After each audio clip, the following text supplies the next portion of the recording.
Me teame ju väga hästi, mida on tõhusaks õppimiseks vaja. Selleks on vaja puhkust ehk und, hajutatud õppimist, pausidega õppimist. On vaja vähendada segaajaid ja keskenduda ühele asjale korraga. On vaja kasutada meetodeid, mis aitavad mitmekülgsemalt ja sügavamalt seoseid luua. Seda kõike on väga lihtne öelda, kuid mitte teha. Miks?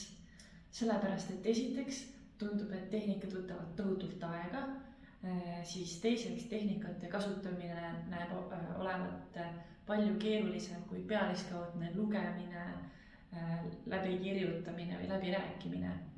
Ja samuti kolmandaks pauside tegemiseks ja hajutatud õppimiseks või lihtsalt puhkamiseks tundub ka, et lihtsalt ei ole aega.